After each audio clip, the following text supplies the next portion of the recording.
Hey there, A's Day fans. Happy Friday. We have made it through another week. Hope you have had a productive week and are ramping up for a nice, relaxing baseball weekend, ready to enjoy some more A's action. I'm your host, Joe Grotto. Today is Friday, April 24th. We got a good show for you, a happy pod as the A's started their road trip on a positive note, taking 2 out of 3 in the 3-game set up in the Pacific Northwest against the defending American League West champion Seattle Mariners. We'll recap what went down in each game, providing some of our thoughts and insight, as well as naming 3 stars for their performances in the series. And then for the back half of our show, we will provide some updates on an A that is now on the 10-day injured list, as Denzel Clarke will be on the mend for the short term. We'll discuss who was called up in response to that injury list trip, as well as previewing their next series, which is set to kick off tonight down in Arlington, Texas. Someone they had just recently played last week. They're matching up once again, this time at Globe Life Field, to take on the Texas Rangers for a 3-game set over the weekend. We got a good show for you. Excited that the A's are at the top of the American League West early, but still always good to see them tied atop with the Rangers. Holy Toledo, let's get to it, and let's go A's.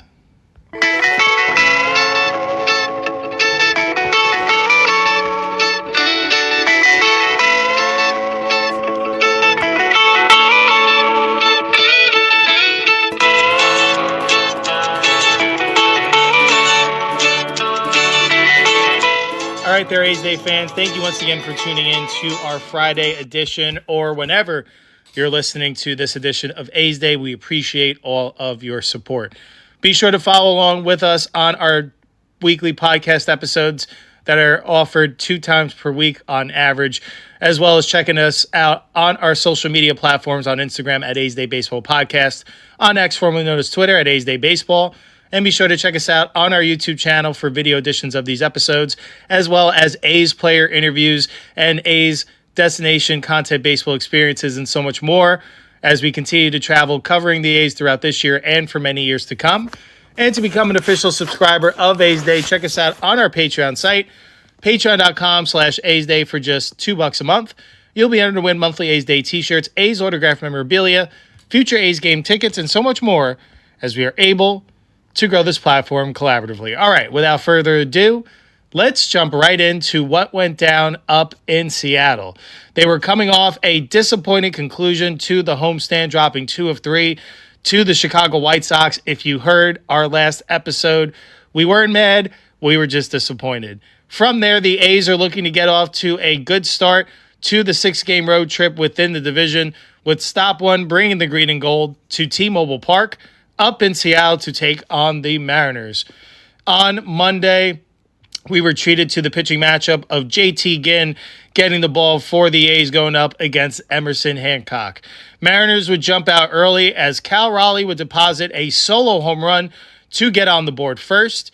2 batters later, Josh Naylor would rip an RBI double to bring home Julio Rodriguez and increase the lead to 2-0 in the first.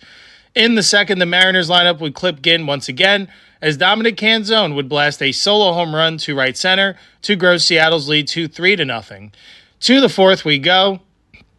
A's finally break through against Hancock as Carlos Cortez loses a baseball for a solo home run, his second on the year, and 1 of his 4 hits in this game to crack into the deficit. It's now 3-1. Still 3-1 into the 6th, as the A's would turn on the power switch to fight back in this one. How about the Big Amish, Nick Kurtz, and Shea Bangoliers going back-to-back to kick off the inning against the Mariners starter, and in the process, they make it a brand new ball game and knock out Hancock in the process. It's all tied up at 3. In the 6th, Ginn would get a Rosarena to strike out, and that would conclude his night on a strong note. To his credit, Ginn did a good job in this one settling down after getting touched up a bit early. Ginn went 5 1/3 innings pitched, 6 hits allowed, 3 runs, 1 walk, 6 Ks. From here, it would be a battle of the bullpens. Harris doing a good job putting up zeros following Ginn's performance. To the 8th we go. A's would break the tie to move ahead late in this one. The A's would rally for a 3-run inning thanks to a Max Muncy sacrifice fly and a 2-run single by Lawrence Butler to grab the 6-3 lead. After Mark Leiter Jr. pitched a clean 8th, on comes Joel Kuhnel to close this one out. The Mariners would get one in the inning via an RBI double by Leo Rivas to bring the score within 6-4, but wouldn't get any closer than that as Cal Raleigh would fly out to end this one. It went Ginn to Harris to Leiter Jr. to Kuhnel, who locks down his 4th save in 4 chances. Ball game over. A's win 6-4 and take game 1 on the road against the Mariners.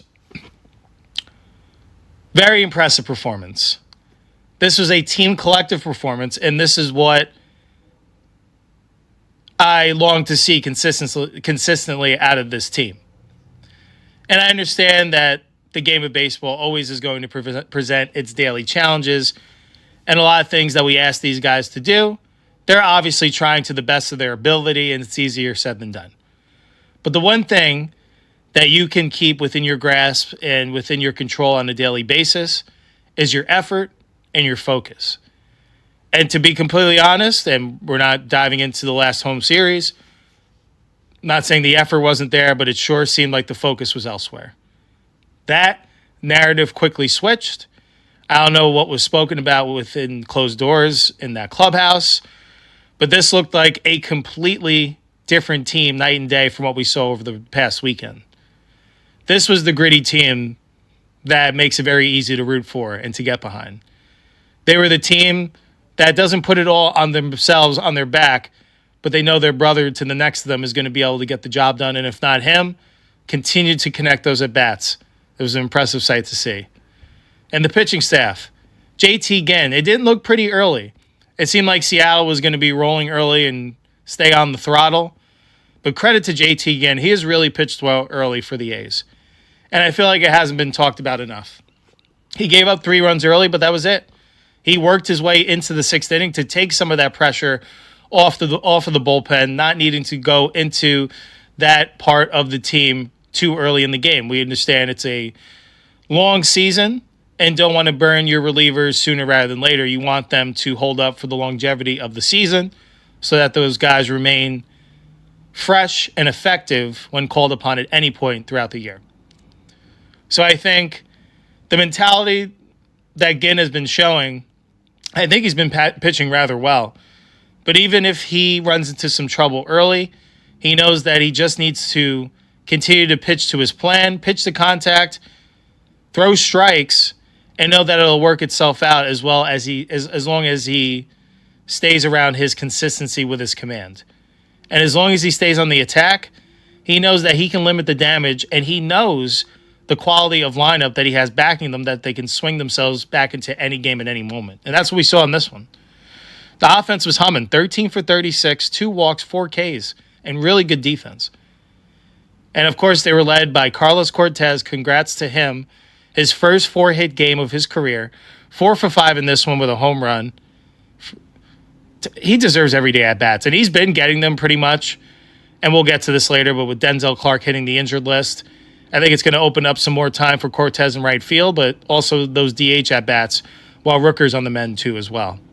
And he was in the 3 spot for a reason. He is having quality at-bats. He's making quality contact to all parts of the field. And you just feel that air of confidence when he steps up to the plate that something good is going to happen.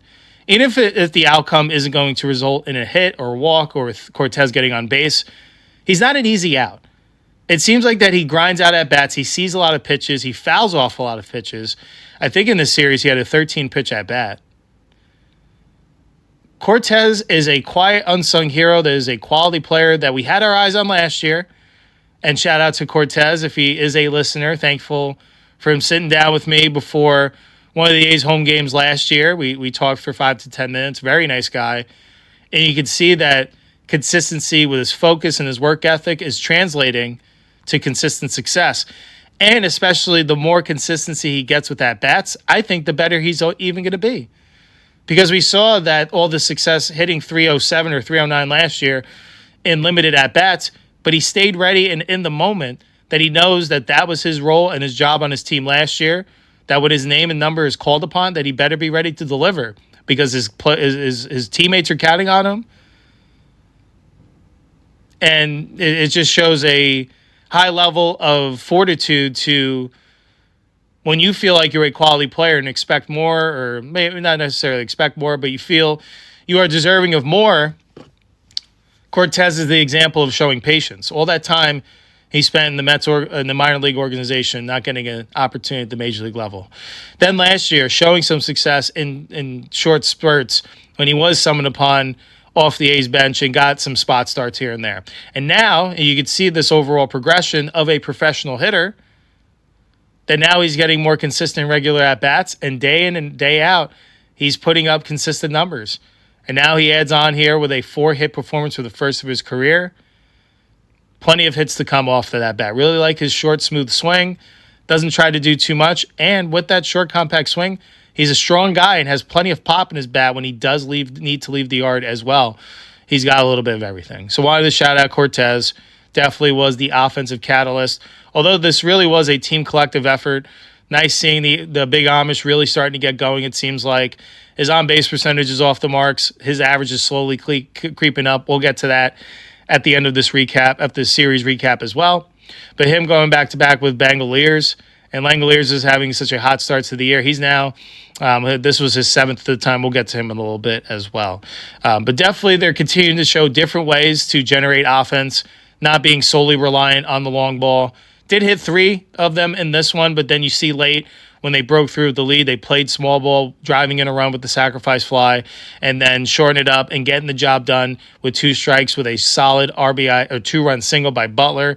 You're showing different ways for runs to come in. That's when the creativity really makes life harder on the opposition. So definitely a lot of strong, encouraging signs, especially coming off that disappointing series. This is an important week, especially if you want to make some noise in the American League West.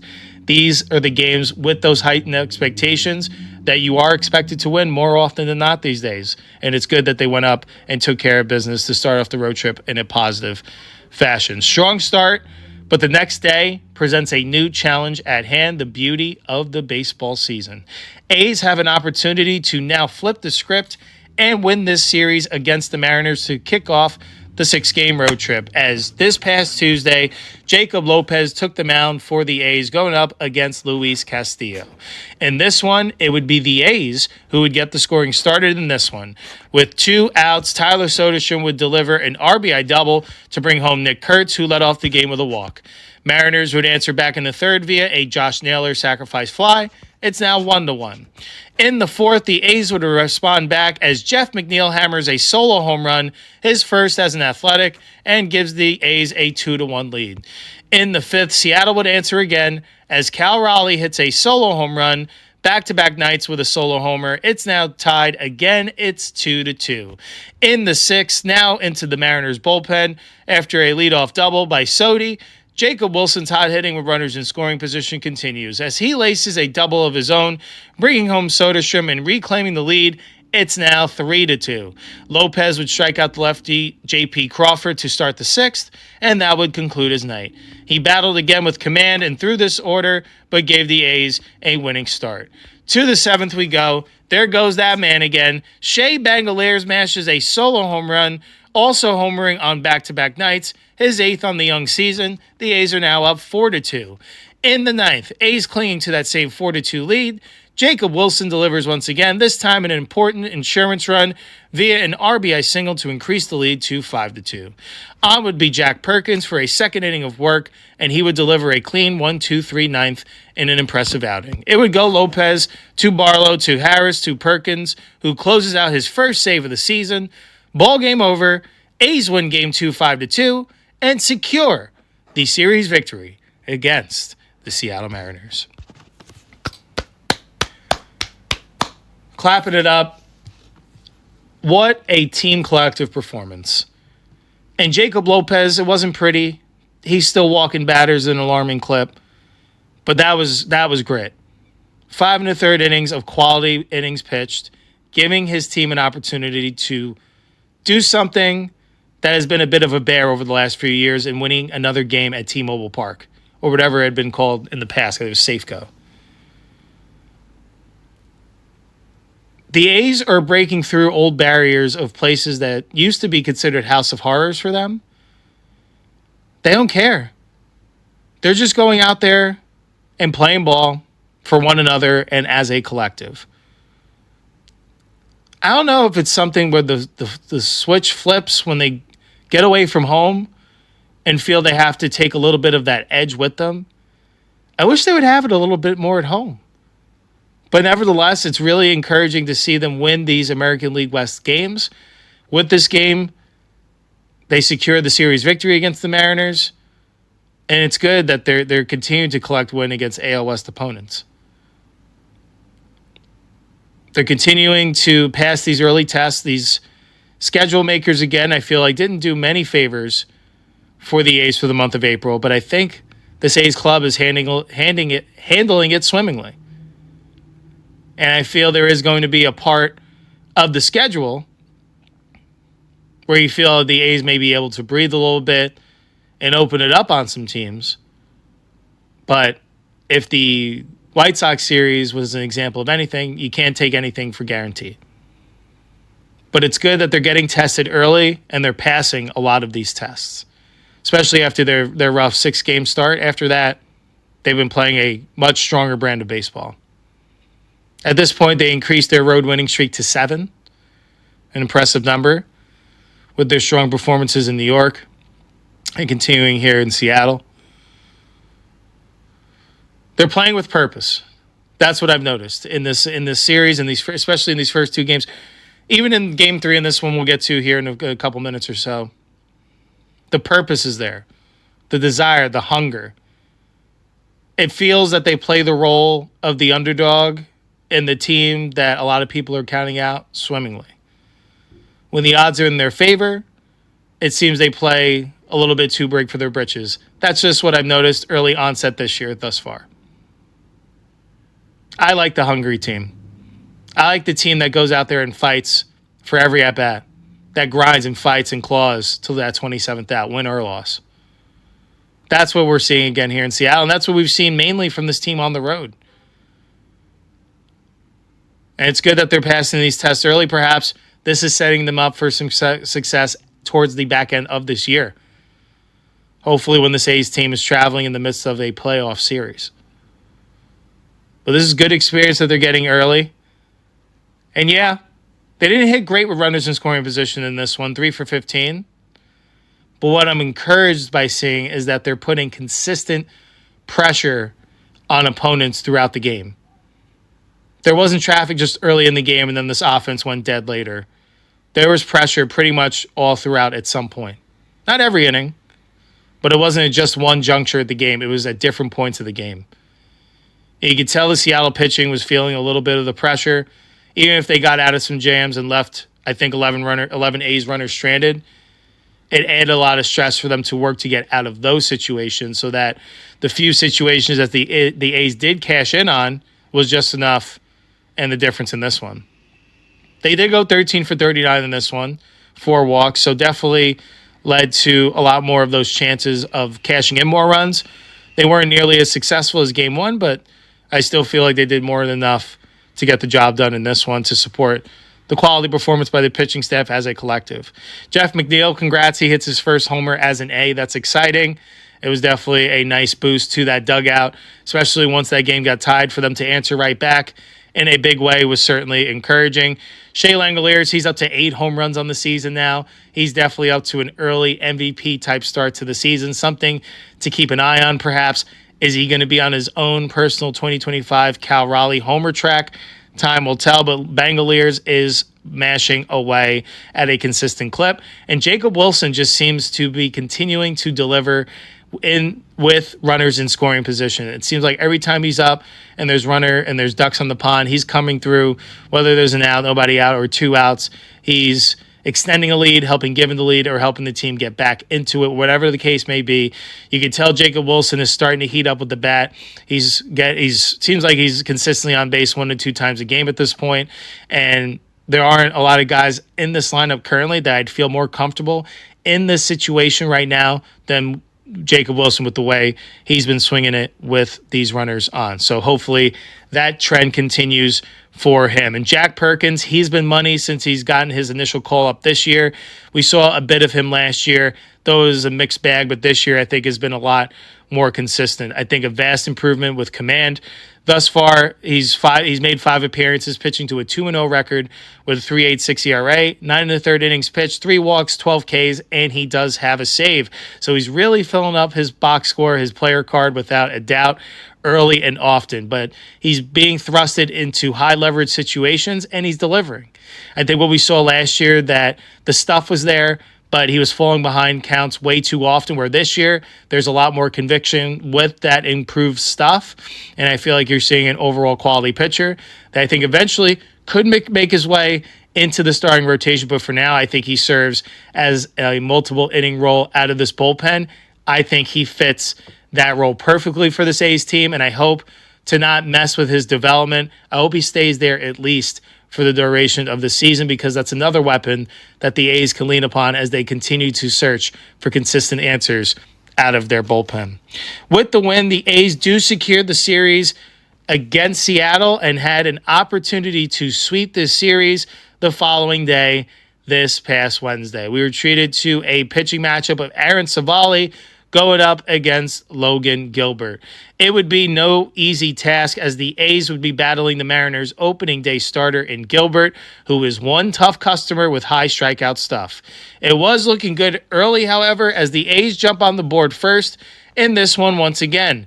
After a weird play in which Carlos Cortez ripped a 107-mile-an-hour line drive back at the pitcher Gilbert. Did he catch it? Well, sort of, but not in his glove. But it got tucked away in his jersey. According to the rule, that is considered a single and a dead ball. With that, the A's would have the bases loaded and nobody out. Tyler Soderstrom, the next pitch, would drive home a run via a sac fly. And with 2 outs, Jeff McNeil would deliver an RBI single to give the A's an early 2-0 lead. Mariners would get one back against Savali as via a Rosarena sacrifice fly to cut into the deficit. It's now 2-1 after the first. In the third, Jay Willie would come through again with an RBI single, bringing home Carlos Cortez. It's now 3-1 A's. In the third, there goes their man again, as the big dumper, Cal Raleigh, that's right, he loses another baseball, his 3rd home run in as many nights against the A's in this series. It's of the solo variety, and it's now a 3-2 game. It will remain a 3-2 game as both starters settled in from there, as the A's got into the Mariners bullpen in the 5th. Savali would keep putting up zeros into his 6th inning of work, as the Mariners would put together a rally. He would be pulled after getting a Rosarena to foul out for the lefty Brady Basso to face the upcoming lefties in the Mariner order. Savali went 5 1/3 innings pitched, 6 hits allowed, 3 runs, 1 walk, 5 Ks. On is Basso, and he wouldn't be able to leave them stranded. Pinch hitter Rob Refsnyder would drive in the tying run via a sacrifice fly, and we got a brand new ball game in Seattle, as is all tied up 3-3. In the 7th, Julio Rodriguez would give Seattle a 4-3 lead via an RBI groundout against Mark Leiter Jr. To the 9th we go, still 4-3. On is Seattle's closer, Andres Munoz. Mariners looking to salvage the rubber match in this 3-game set. A's trying to rally to complete the sweep. After Austin Wynns lined out to start the inning, how about we churn it up, big fella? Nick Kurtz delivers a game-tying solo home run to dead center field, his 4th of the year. He's starting to heat up, as this game is now tied up once again. This time, it's 4-4. What a game. What a back-and-forth series this truly has been. On is Joel Kuhnel, looking to keep the game tied and head to extras after getting a double play. Unfortunately, the 2-out rally would be on for Seattle. Cal Raleigh singled, Julio Rodriguez singled, and then, all with 2 outs, once again, Josh Naylor would come through in the clutch, singling to left field, bringing home the winning run in Raleigh. Mariners walk it off. Ball game over. Seattle wins Game 3 5-4 in walk-off fashion to avoid being swept. The A's still go on to win the series 2 out of 3, improve to 13-12 on the year, and now move on to Texas for 3 over the weekend, starting tonight to take on the Rangers, with those teams not at the top the American League West Division with identical 13-12 records. Tough one to swallow, but we're not going to talk about this one too much. The relentless effort has returned. And I love the way that it seems like the A's have figured out a way to come in more focused offensively. They were the last team in baseball to score in the first inning, and now they do it in 2 out of their last 3 games. And you're seeing that they're having those connecting at-bats from start to finish. Nick Kurtz has set the tone in a tremendous way. And I had my doubts about him being the leadoff hitter, but now I'm seeing the formula to the success for the benefit of the team. Because Nick Kurtz is so patient, and opposing pitchers are not thrilled to face him. So you're seeing them work very carefully with him. And you can see that it's putting that natural stress on starting pitchers from pitch 1 right out of the gate. It seems like Nick Kurtz is walking at least once a game now. He's walked, I think, now 13 games in a row. He's started to heat up. For anyone that was concerned, I said it then, and I'm going to say it now, relax. It's a long season. Was it not looking pretty at times? Yes, but he was swinging at strikes. He was just mishitting. Timing was just a little bit off. Normal things early in the season. Well, quietly, the average is ticking up to 241, and the on-base percentage, 427. Yeah, he'll be just fine. His walk percentage rate has climbed dramatically. The strikeout rate is still there, but it's descending gradually. And you're starting to see him start to hit the ball with power consistently once again. That ball that he hit to tie the game in Seattle was absolutely throttled. The big Amish is coming back in a big way, and it's definitely very encouraging to see. But you can see from this team the effort, the outcome, the body language, night and day from the past weekend. And this is the expectation. This is the standard. This is how you should be carrying yourself. I know, but it's baseball. You're not going to win every game. You're not going to win every series. There's going to be tough weekends. There's going to be tough stretches. Control your effort. Never lose that hunger. You win the night before, go out there and win even more convincingly than you did. You went 3 for 4, make it 4 for 4. You gave up 2 hits on the mound, give up 1 hit. There's always something you can be improving upon in successes, and obviously it's heightened throughout failures. But it's within your grasp, and the A's controlled that narrative in this series. And that's why they control and dictated the series and were inches away from sweeping the Seattle Mariners. So it's there. It's in there. I know this team technically is probably at the tail end of its rebuild. Probably not the final finished product of a championship-type team. Still some experience to be garnered. Still some more pieces that are on the way in the farm system and perhaps in future transactions. But you're really starting to see the vision take shape. And you're starting to see plenty of reasons within their own team, but around the league as well, around their division, why there should never be a dying belief that this team can't win the American League West this year. There's no team in the division, and we haven't seen the Angels yet. I mean, watched them. I'm just saying not against the A's. But what I've seen with how the A's have performed with teams in this division, they're as good as anyone in the division. Their biggest opponent is themselves. If they can maintain that focus and show up to do the job, the task at hand, day in and day out with that consistent, steely-eyed focus, there's no reason why we can't be here on A's Day in September looking at the standings and seeing the A's in position in first place or right within striking distance. There's no reason so far from what I've seen. Now, the story of the baseball season still has plenty of narratives to be written. Teams are going to go through the injury bug. Teams are going to go through ineffectiveness. Some teams are going to have hot streaks. So we'll see how it all shakes out over the course of this year. But 25 games in, with this A's effort, that's just how I feel. They improved to 6-4 in games against the American League West and now have an opportunity to improve upon that this weekend. Let's name our 3 stars from this series. I was very impressed with this team's effort, and in fact, I feel like I'm leaving some guys out here. But we want to keep it consistent with our segment when we do the 3 stars. So our third star, I didn't really know how to arrange these 3 because I think they were all consistent catalysts throughout this series. But we gave the third star to Carlos Cortez. He went 7 for 15 in the series with a home run, a double, and an RBI. He had that 4-hit performance and was on base in each game throughout the series. And he's just a nice, calming presence in the middle to top of this order now that I feel has earned himself regular at-bats, especially against right-handed pitching. But I think he hangs in there well against lefties that, especially with the injuries that are currently on this roster with the position player group, with who they have available in the minor league system and is on their 26-man roster, Carlos Cortez should be garnering everyday at-bats.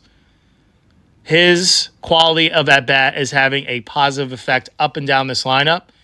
Guys are working the counts more, and you're seeing the team walk percentage increase based on, yes, Nick Kurtz, but also Carlos Cortez's patience as well. So he's our third star. Our second star, the big Amish, Nick Kurtz. He went 4 for 12 in the series. He had 2 home runs, 2 RBIs. One of those home runs was the game-tying home run in Game 3. And then he had that big home run in Game 1 to bring the A's within 1 in their rally, which was in a game that they did come back and win. So I feel like you're starting to see Kurtz really ramp it up. 3 home runs over the course of the last 4 games. So he's starting to, or last 5 games, excuse me. So he's really starting to pick it up with the power bat without a doubt. Very encouraging signs to see. He also worked 3 walks and scored 5 runs in the series. And our first star was someone that is a consistent runners in scoring position machine. We're talking about Jacob Wilson. He went 6 for 13 in the series, 3 RBIs, 2 doubles. He had 3 hits with runners in scoring position. I feel like he was very influential for the A's, generating those runs, especially with 2 outs, coming through and not leaving those runners stranded. Jay Willie, he really has been coming through, especially in this series. But against the White Sox in the series before he did as well, it seems like when the team needs a situational hit executed, Jay Willie, with his high-quality bat control, bat-to-ball skills, is built to be able to put the ball in play, stick with that short swing, and find some green grass to help extend the green and gold lead. Those are our 3 stars from this series. I think there were many people, especially on the pitching side of things, that did a fine job. It definitely took us some time to be able to narrow it down to this group. I feel like a lot of players on this team had big moments and came through when they were needed and are positive influences on this club's success. They need to match this intensity as a collective, series in and series out, whoever they're playing. They lived up to the billing of this playoff-type atmosphere and delivered. They now have an opportunity to end this road trip on a positive note with a familiar opponent that they faced off against last week, and we'll preview them in a few moments. But before we do, this episode is brought to you by the Holiday Inn Sacramento Downtown Arena. Stay in the heart of downtown at Holiday Inn Sacramento Downtown Arena, ideally located near Old Sacramento Waterfront, Golden One Center, and Downtown Commons Doco. Our full-service Sacramento hotel is just 15 minutes from Sacramento International Airport and within walking distance of the California State Capitol and Safe Credit Union Convention Center. Host meetings, conferences, and social events in our flexible boardrooms and ballrooms supported by experienced on-site sales and events teams. Enjoy modern amenities including a rooftop outdoor pool, on-site fitness center, and Cypress Grill restaurant serving breakfast, dinner, and cocktails. Guest rooms and suites feature comfortable workspaces, contemporary amenities, and city views, making them ideal for both short stays and extended visits.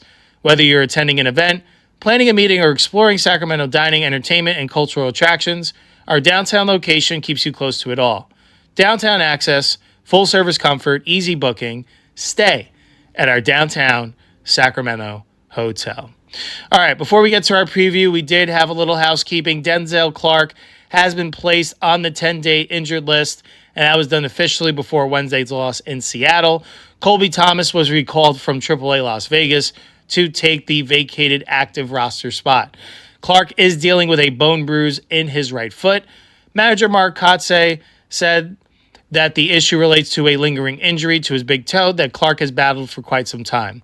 It reached a point where the defensive stalwart felt better shutting things down rather than continuing to play through the discomfort. This is Clarke's first full season at the MLB level. He's living up to his reputation on both sides of the ball. Clarke has rated highly in center field and had another of his patented home run robberies to take one away from Drake Baldwin on April 1st. The 6'3" Clarke is among the most talented defensive players in the sport. His bat is well behind as he's hitting 170 while striking out 24 times in 60 plate appearances, right around a 40% strikeout rate. It'll likely be Zach Geloff taking the bulk of the center field work. Lawrence Butler can play there on occasion, with Carlos Cortez drawing into right field on those days. The righty hitting Thomas will also be the mix after a strong start to his year in AAA.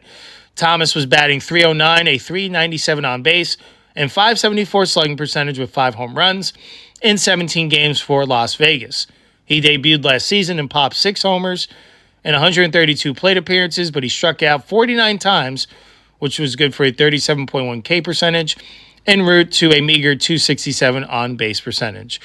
So, just wanted to get all caught up to speed. Denzel Clarke, wish him nothing but a speedy recovery and can't wait to catch his next home run robbery. And best of luck to Colby Thomas, getting an early season opportunity to prove to the Major League club that he has changed his approach, because he is someone that is a big strikeout guy and hasn't generated or hasn't equated to consistent output at the Major League level. We'll have to see if Thomas has made a 2-strike approach, perhaps looking to use the right side of the field. He is someone that is regarded as having a lot of pull side power, but with that, sometimes the swing can get a little bit elongated, leading to some more elevated strikeout rates. But hopefully this go around goes a bit better for Thomas, and this time he's able to stick for the longevity. So best of luck to him. All right, let's move along to our series preview. A's are down in Arlington, kicking off a 3-game set tonight against the Texas Rangers. Second half of an important AL West road trip is set to kick off as the A's look to grab some more divisional wins down at Globe Life Field. The Rangers coming in at a 13-12 record. In their latest series, they won 2 out of 3, including a win yesterday against the Pittsburgh Pirates.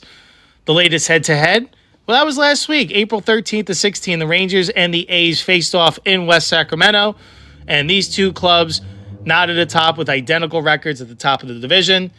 Each took 2 games from each other in the 4-game series. The Rangers won Game 1 8-1 before the A's stormed back and took Game 2 2-1 and Game 3 6-5 before dropping the Game 4 rubber match 9-6. The Rangers are led by manager Skip Schumacher, and this is how the Rangers offense has performed thus far. They're hitting .241 as a team, which is 15th in baseball. They've hit 27 home runs, which is 11th. They've scored 107 runs, which is 19th. They've walked 92 times, which is 18th. They've struck out 236 times, which is the 5th most. And they've hit to a .715 OPS, which is 13th in baseball. On the mound, they're pitching it to a .350 team ERA, which is 7th. They've walked 84 batters, which is 10th. They've struck out 232 batters, which is tied for 6th. And they're pitching to a .125 whip, which is 7th. And defensively, they're fielding it at a .987 fielding percentage, which is 11th. And they've made 11 errors, which is tied for the 7th least in baseball. As a reminder, the A's still at the top of this category as they have been the best defensive team in baseball. They've only made 5 errors as a collective. Here's how the Rangers starting lineup projects. Again, there could be some moving parts. This is just their most consistent lineup that they've put out. Leading off in right field, Brandon Nimmo. In center field, batting second, Wyatt Langford. Batting third, the shortstop, Corey Seager. Batting fourth, the first baseman, Jake Berger. Batting fifth, the second baseman, Josh Smith. Batting sixth, the third baseman, Josh Young. Batting seventh, this has typically been the designated hitter spot, either Jock Peterson or Andrew McCutchen. Batting eighth in left field, Evan Carter. And batting ninth, the catcher, Danny Jansen. Now let's talk about the projected starting pitching matchups as well as the game times, so you know when to tune in to catch A's baseball all this weekend. So game 1 is set to kick off tonight, Friday, April 22nd, 5:05 p.m. Pacific time first pitch. Luis Severino will be getting the ball going up against Nathan Eovaldi. Game 2, Saturday, April 23rd, 4:05 p.m. Pacific time first pitch. Jeffrey Springs will be getting the ball going up against Mackenzie Gore. And then Sunday, the rubber match of this 3-game set, 11:35 a.m. Pacific time first pitch. JT Ginn will be getting the ball going up against Kumar Rocker. All right, let's briefly dive into the Rangers starting pitching that the A's will be going up against. We're not going to do as deep of a scouting report just because it'll sound quite repetitive from our last week's Rangers series preview. So if you really want to learn more about these Rangers starting pitchers, tune in to our last week or one of our last week episodes to hear more, just looking to avoid that repetition. But it's going to sound very familiar as when these teams faced off in West Sacramento. It's just now this series is a 3-game set and being held down in Texas. So the game 1 starter will be Nathan Eovaldi. This year thus far, he's made 5 starts, pitching to a 2-3 record with a 5.06 ERA. In 26 2/3 innings pitched, he's issued 8 walks, struck out 29 batters, and pitched to a 1.54 whip. In his last start, he lost at Seattle, going 5 innings, allowed 8 hits, 4 runs, only 2 of them earned, 1 walk, and 3 Ks. In his last start against the A's, he was absolutely dominant. He got the win going 7 innings, allowing 3 hits, no runs, 2 walks, and 7 strikeouts. On the year thus far, he has averaged 94.2 miles an hour with his fastball velocity, and he works with a 6-pitch mix. Game 2 Saturday starter will be the lefty Mackenzie Gore. He has also made 5 starts this year thus far, pitching to a 2-2 win-loss record with a 4.15 ERA. In 26 innings pitched, he's walked 12 batters, 35 strikeouts, and a 1.19 whip. In his last start, he also lost at Seattle. He went 5 innings, allowed 7 hits, 5 runs, 1 walk, 5 Ks. In his last start against the A's, he got the no decision. The team lost. He went 4 2/3 innings, allowed 3 hits, 2 runs, 6 walks, 5 strikeouts. His fastball thus far this year has averaged 95.6 miles per hour, and he works with a 6-pitch mix, which constitutes fastball, curveball, changeup, cutter, slider, and sinker. And finally, the Game 3 starter that the A's will be going up against is right-handed pitcher Kumar Rocker, who has made 4 starts this year, pitching to a 1-1 record with a 3.48 ERA. In 20 2/3 innings pitched, he's allowed 8 walks and 19 strikeouts. In his last start, he got the win against the Pittsburgh Pirates. He went 6 innings, allowed 4 hits, 1 run, 1 walk, 5 Ks. In his last start against the A's, he also got the no decision in 4 2/3 of innings of work, allowed 4 hits, 2 runs, 4 walks, 6 Ks. His fastball has averaged 94.7 miles per hour, and he works with a 5-pitch mix, a slider, sinker, changeup, fastball, and a cutter. In their previous meetings against Eovaldi, Langoliers is 5 for 15 lifetime with a home run and 2 doubles, and Tyler Soderstrom is 2 for 8 with 2 doubles. Against Mackenzie Gore in the past, Jeff McNeil is 8 for 14, and Darryl Hernandez 3 for 4 with a home run. Shea Langoliers is 2 for 7 with a home run. Nick Kurtz is 3 for 5 with a double, and Nick Kurtz is 3 for 5 with a double lifetime. And then against Kumar Rocker, lifetime Lawrence Butler is 2 for 7 with a home run. Jacob Wilson is 4 for 6. Langoliers is 3 for 6 with a double, and Tyler Soderstrom is 3 for 5 with 2 doubles. As for our home run prediction here at A's Day, we like to mix it up to get plenty of people in the mix, but we're not going to mess with history. We know this player loves heading home to his home state and blasting off against the Rangers. We are going to select Shea Langoliers as our prediction to hit at least 1 home run in this series. He's got 8. Looking forward to him at least getting 9, perhaps maybe hits 2, and gets to the double-digit mark early on in this campaign. And as for our series prediction, we do feel each of these games will have a lot of tight moments throughout. I do feel like these teams are pretty evenly matched, but we do feel that Globe Life Field is a place where the A's typically have played well as of recent. And with how, as long as the A's are able to maintain that consistent focus that they showed up in Seattle, I feel like the A's have the tools and the momentum to get the job done. We are going to predict that the A's are going to win this series and take 2 games out of 3. We do believe that they are going to drop the first one tonight 5-2 before bouncing back and winning the Saturday and Sunday games 6-4 and 5-3 respectively. Hopefully you enjoyed this preview, and hopefully you enjoyed today's edition of A's Day, because with that brings us to the conclusion of another show. On today's show, we discussed what went down up in Seattle as the A's were able to kick off their road trip in a positive fashion, winning 2 out of 3. We recapped what went down. We gave out our 3 stars for 3-star performers from the A's. Then, if you weren't aware, we updated you that Denzel Clarke, as of this past Wednesday, landed on the 10-day injured list. Hopefully, we will see him back soon. In correspondence, Colby Thomas was recalled from AAA Las Vegas and is now on the 26-man roster.